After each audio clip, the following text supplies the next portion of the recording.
Selamat pagi, siang, sore, malam. Kami dari kelompok 2 Statistik Farmasi FSMD 2020. Setelah menjelaskan uji T pada video yang pertama yang dijelaskan oleh kedua teman kelompok kami, yaitu Ken Ega dan Margareta Berlinda, pada video yang kedua ini, saya, Efrida Nurmalsuti, dan Brigita Twelvin akan menjelaskan uji ANOVA menggunakan Excel.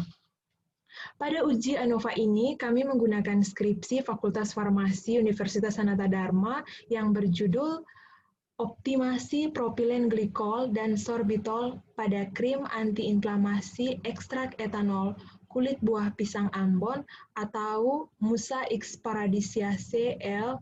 Ambon, _2 aplikasi desain faktorial. Pada skripsi ini, peneliti melakukan penelitian terhadap ekstrak kulit buah pisang yang telah dilaporkan memiliki antiinflamasi topikal. Nah, ekstrak ini diupayakan diformulasi ke dalam krim. Setelah kami melakukan analisis, pada skripsinya kami mendapat data sampel seperti yang terlihat pada tabel pada video. Dari data yang diperoleh, kami menggunakan uji ANOVA 2 jalur. Nah, mengapa dilakukan uji ANOVA 2 jalur? Karena dari data yang kita peroleh, terdapat 3 pengulangan data, atau terdapat 3 replikasi uji statistik sifat fisik ini dengan data yang kita lihat terdapat beberapa formulasi yang diamati. Nah, langkah pertama yang kita lakukan adalah menentukan hipotesis statistiknya. Dan untuk menentukan hipotesis ini kami sudah tentukan sebelumnya, tinggal di-copy pada video ini.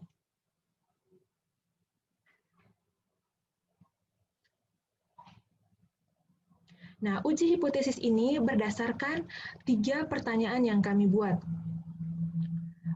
Pertanyaan di atas dari tabel,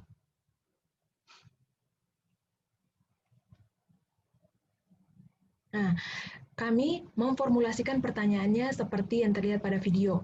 Dilakukan pengujian sifat fisik terhadap 4 formula krim antiinflamasi. Pengujian yang dilakukan berupa uji pH, daya sebar, viskositas, dan stabilitas penyimpanan. Dari pengujian yang dilakukan tersebut, didapatkan hasil uji sebagai berikut.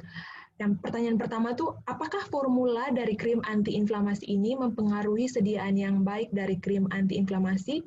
Dan pertanyaan yang keduanya, apakah uji sifat fisik mempengaruhi formulasi krim seperti komposisinya, efek utamanya, dan interaksi dari kombinasi propilen glikol dan sorbitol, serta ekstrak etanol buah pisang Ambon pada formulasi krim yang dibuat?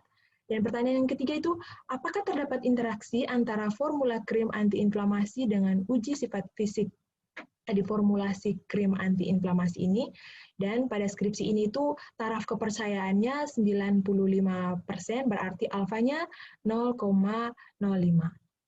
Jadi penentuan hipotesisnya, untuk yang pertanyaan pertama,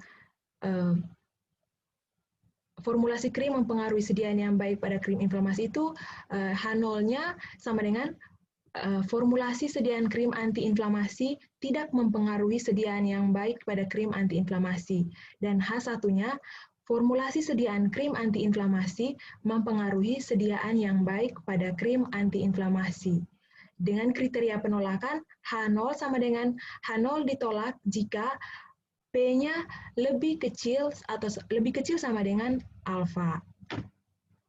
Dan untuk pertanyaan yang bagian B, uji sifat fisik mempengaruhi hasil sediaan yang baik pada krim antiinflamasi. H0-nya sama dengan uji sifat fisik pada krim antiinflamasi tidak mempengaruhi sediaan yang baik pada krim antiinflamasi. Dan H1-nya, uji sifat fisik pada sediaan krim antiinflamasi mempengaruhi sediaan yang baik pada krim antiinflamasi dengan kriteria penolakan H0 sama dengan H0 ditolak jika P lebih kecil sama dengan alfa. Dan untuk pertanyaan C,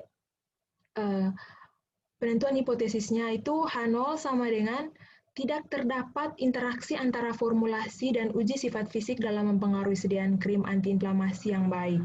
Dan H1-nya sama dengan terdapat interaksi antara formulasi dan uji sifat fisik dalam mempengaruhi sediaan krim antiinflamasi yang baik.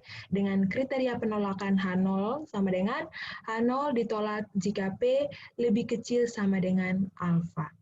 Nah, untuk penjelasan selanjutnya saya berikan kesempatan kepada teman saya, Prikita. Baik, selanjutnya saya akan menjelaskan tentang analisis data pada uji sifat fisik dan formula tersebut. Yang pertama yaitu saya akan menganalisis data menggunakan Excel. Di sini saya menggunakan ANOVA 2 faktor menggunakan replikasi.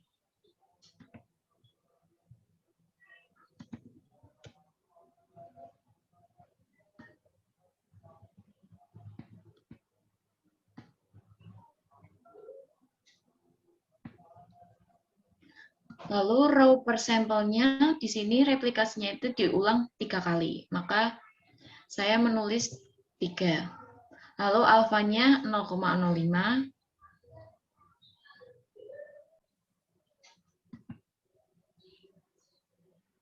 Setelah dianalisis dapat kita saksikan ini ada ANOVA 2 faktor dengan replikasi. Di sini ada data uji pH. Di sini rata-ratanya dari 1 hingga AB.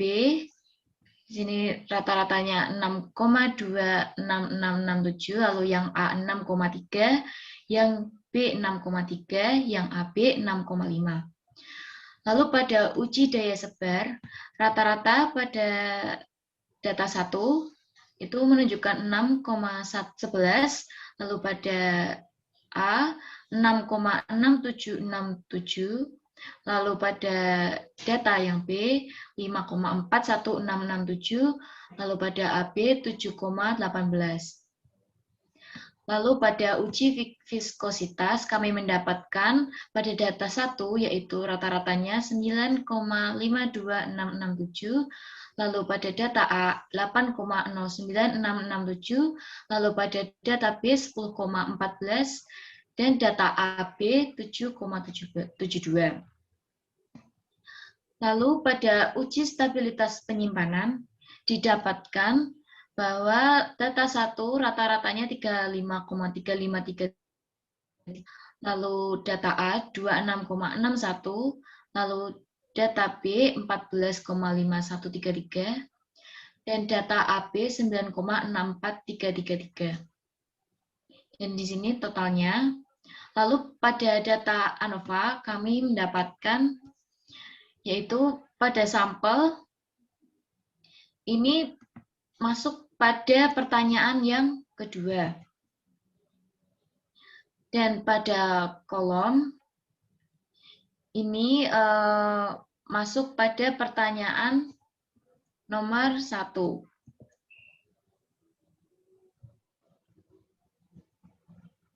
Dan yang interaction ini pada pertanyaan nomor 3.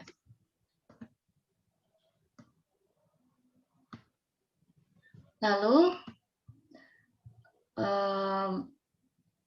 dari kesimpulan ini didapat bahwa pada data 1 itu menunjukkan bahwa P-nya itu 1,3 kali 10 pangkat min 7, yang berarti bahwa dia kurang dari alfa. Lalu pada P 0,03162 pada data 1 ini menunjukkan bahwa P kurang dari 0,05. Lalu pada data yang ketiga, yang pertanyaan ketiga, P-nya didapatkan yaitu 0,00546, yang berarti kurang dari alfa atau alfanya 0,05. Lalu kami sudah menulisnya dari ketiga pertanyaan tersebut. Nah, seperti ini. Secara berurutan, nomor 1, pertanyaan nomor 1, 0,03162 itu kurang dari alfanya, yaitu 0,05, sehingga disimpulkan bahwa HO ditolak. Lalu pada pertanyaan yang kedua, 1,3-07 atau 1,3 kali 10 pangkat min 7 itu kurang dari alfanya, yaitu 0,05, sehingga HO-nya ditolak. Lalu pada pertanyaan yang ketiga, 0,00546 kurang dari 0,05, maka HO ditolak. Jadi kami mendapatkan kesimpulan yaitu dari semua hasil totalnya, semua menolak HO karena HO itu kurang dari 0,05. Jadi kesimpulannya, formulasi sediaan, uji sifat fisik kimia, dan interaksi keduanya mempengaruhi sediaan yang baik pada krim antiinflamasi. Sekian penjelasan dari kelompok kami tentang ANOVA 2 jalur. Terima kasih.